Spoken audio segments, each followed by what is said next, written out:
20 tonnes d'or, 52 km², 77 millions d'euros. Ouagadougou vient de signer un contrat en or avec la Russie. Mais derrière ces chiffres se cache une question. À qui profite vraiment ce deal? Donc, bienvenue sur Afro-Eco, la chaîne qui décrypte l'actualité économique et géopolitique africaine. Donc, si tu es intéressé par cette thématique, n'hésite pas à t'abonner à cette chaîne YouTube. Donc, dans cette vidéo, je vais vous dévoiler les dessous et les implications du contrat qui lie Ouagadougou désormais avec Nordgold, société russe. Le 25 avril 2025, le Burkina Faso a octroyé un permis d'exploitation à la société russe Nordgold. Ce permis d'exploitation concerne en fait des mines d'or qui se situent à Niou, dans le centre nord du Burkina Faso. Donc on parle quand même d'une superficie de 52 km², ce qui est assez grand, et d'un contrat qui devrait rapporter 51 milliards, donc soit 77 millions d'euros, au gouvernement du Burkina Faso. Et en même temps, 7 milliards vont aller dans le fonds réservé aux mines, parce qu'il y a un fonds qui a été mis en place pour les mines. Et donc, c'est un contrat assez intéressant, c'est un contrat assez juteux et c'est à féliciter parce que le gouvernement du Burkina avait justement décidé de renégocier les contrats. Et donc, dans ce cadre-là, ce nouveau contrat s'étend sur 8 ans. Si on s'arrête là, c'est déjà à féliciter. Parce qu'il faut noter que les anciens contrats que signaient les puissances africaines, donc les puissances du Sahel, c'était des contrats qui duraient sur 10 ans, 20 ans, 30 ans et même parfois 50 ans. Donc, c'est des contrats entre les pays de l'AES et les Occidentaux. Mais maintenant, déjà, c'est un contrat sur 8 ans. Donc, c'est assez intéressant parce que quand vous signez un contrat sur 10, 20, 30 ans, c'est assez vraiment illogique dans la mesure où dans 10, 20 ans, les choses peuvent tellement changer et ça peut être compliqué en fait. Mais là, sur 8 ans, c'est une période assez raisonnable pour permettre à une société de travailler librement et après d'ajuster et de modifier les partenariats au cas où les clauses ne sont pas convaincantes. L'or est devenu le premier produit d'exportation du Burkina Faso. Donc avant, c'était le coton et maintenant, c'est l'or le produit le plus exporté. Chaque année, le Burkina Faso exporte à peu près 70 tonnes d'or vers l'extérieur. Et donc, avec ce nouveau contrat, on va passer probablement aux alentours de 100 tonnes d'or exportées par an. Et donc, l'or rapporte à peu près 14% au budget du Burkina Faso. Mais ça pose une question quand on sait que ce n'est qu'en 2023 que le Burkina Faso a créé sa première raffinerie d'or. Et donc, si on regarde bien les choses, donc en réalité, 14% du budget de l'État provient des produits miniers et ce n'est qu'en 2023 que le Burkina Faso a mis sur pied sa première raffinerie d'or. Donc ça pose un véritable problème parce que ça veut dire qu'en réalité, nous, les Africains, nous produisons les matières premières et ces matières premières nous rapportent juste une petite partie d'argent et ensuite, ces matières sont exportées vers l'extérieur où elles sont raffinées et où la plus-value est vraiment créée.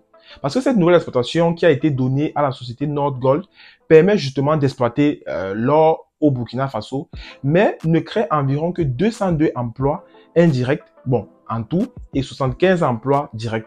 Ce qui est assez faible parce qu'en réalité, un Burkinabé qui lance une société, je sais pas quoi, de VTC, n'importe quelle société, une petite industrie même de production de savon, peut employer déjà plus de 75 personnes. Mais cette usine-là, cette usine minière-là va produire que 75 emplois directs. Donc, c'est assez regrettable et ça pose véritablement problème. Parce que tant qu'on n'aura pas développé nos usines, on ne va pas pouvoir justement réellement atteindre un certain développement économique.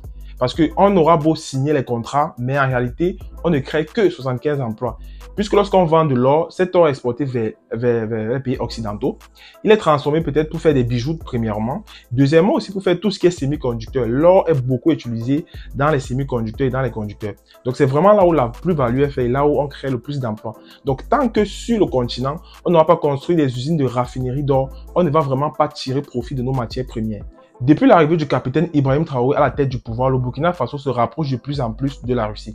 Parce que là, Nordgold est en train de signer son 3e contrat avec le Burkina Faso. Donc maintenant, Nordgold va exploiter 3 mines au Burkina Faso.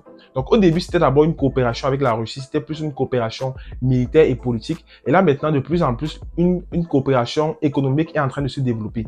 Mais ce n'est pas justement un sentiment anti-français ou bien anti-occident qui est développé. C'est vraiment l'idée de j'ai un projet et je recrute la personne qui est la mieux apte pour réaliser ce projet-là. Donc ce n'est pas que peut-être le Burkina Faso déteste la France ou bien déteste les pays occidentaux, mais c'est vraiment le fait de choisir les partenaires stratégiques pour des projets stratégiques. Les partenaires les plus rentables, pas des partenaires qui sont imposés justement par certaines puissances internationales. pas des partenaires qui sont imposés justement par certaines puissances ou bien par certaines formes d'investissement. On ne connaît pas tous les détails de ce contrat signé entre North-Gold et Ouagadougou, mais on estime que, bien évidemment, le Burkina Faso a bien lu le contrat et vraiment a signé un contrat qui était avantageux pour son pays. Mais il y aura des enjeux stratégiques dans ce contrat-là, puisqu'il n'y a pas encore de paix véritable dans le Sahel. Donc, il y a toujours des mouvements de terroristes. Donc, la Russie va devoir déployer aussi une sécurité tout autour de ces gisements d'or-là pour pouvoir s'assurer que le travail se passe dans de très bonnes conditions.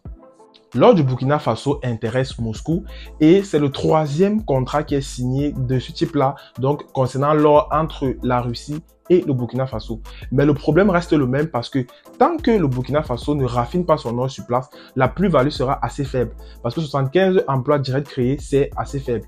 Donc tant que les Africains ne développent pas des usines sur place, tant que les Africains exportent les matières premières, on ne va jamais atteindre justement ce développement économique, cette souveraineté économique tant recherchée.